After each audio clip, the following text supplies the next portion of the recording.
Are multiple choice exams just not your friend? Let's get into some strategy. First, make sure you read the whole STEM so you're not assuming what's being asked. Now, if you don't know what I mean by STEM, this part of the question is the STEM, and these are all of the options. So a key strategy here is to read the entire STEM and then to read all of the options. So don't just read A, think, oh yeah, I know that's right, circle it and move on, because there may be, and there is likely, a better answer down the row.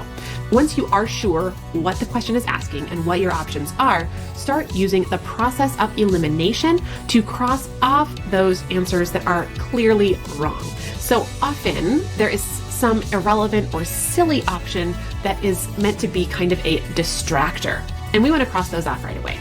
So for example, when learning to ride a bike, it is important to A, do it alone, B, get a bigger bike, C, never cry, D, wear a helmet. Now this is obviously a silly example, but you can see that there are clearly distractor items in here that can very easily be crossed off with just a little bit of critical thinking. Of course, the right answer is D, wear a helmet.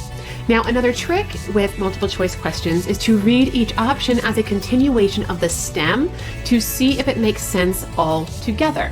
Sometimes this is as simple as just reading them together, like in this example. So when learning to ride a bike, it's important to do it alone. No, that's not right. When learning to ride a bike, it's important to get a bigger bike. No, I don't think so. When learning to ride a bike, it's important to never cry. When learning to ride a bike, it's important to wear a helmet. Yes, that's it. So that can really help our brains read it all as one and make sure that it all makes sense together. Now, it's not always as easy as just reading it all together. Sometimes you need to adjust things slightly. So, for example, all of the following can improve sleep except, and our options are setting a regular sleep schedule, getting physically active, reducing caffeine intake, and getting a roommate. So to do this trick of reading it all together, what we want to do to make it make the most sense to our brains is change the sentence around a little bit. So A, setting a regular sleep schedule can improve sleep. Yes, that's true. B, getting physically active can improve sleep. Yes, we know that's true as well. Reducing caffeine intake can improve sleep. Another true statement. Getting a roommate can improve sleep. Okay, we might be able to make an argument that some roommates might help you get sleep, but the likelihood is getting a roommate does everything but improve your sleep. So you think about, right, what you read in the book, what you talk about in class, and likely you would come to a pretty easy conclusion that, yeah, okay, getting the roommate is the except. That's the one that does not improve sleep. So really try out this strategy. It's a great way to prevent misreads and accidental errors. Now, coming back to this except item, really pay attention to language like except and not, because those are terms that can often trip students up. It's hard for our brains sometimes to process those negatives. And so, like I just did when I was reading them all together, see if you can frame it in a more positive, direct way, rather than just getting mixed up and answering it wrong, even though you actually did know the information. Now, another thing to keep in mind, if you see two options in a multiple choice item that are very similar, that probably means that one of those two is correct, and you could probably eliminate the other options. So, for example, cows have a special bacteria in their stomachs that helps them digest A, cellulose, B, cellulite, C, protein, D, carbohydrates. So you can kind of see that A and B, cellulose and cellulite, are very similar terms.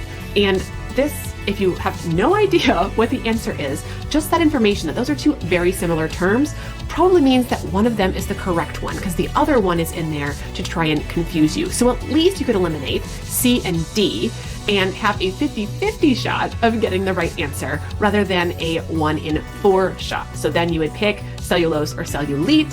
Hopefully you would get it correct and pick cellulose and get that point.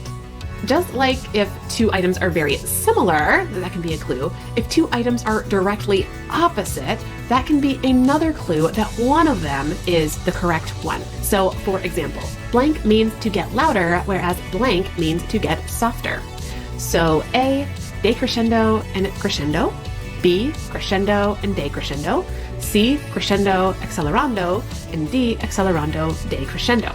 So first, you can see that there are two that are opposite here that have the same terms, They're just flip-flopped from one another. And so the odds are in your favor that one of those is the correct response, meaning you can eliminate C and D and up your odds of guessing correctly to 1 in 2 rather than 1 in 4.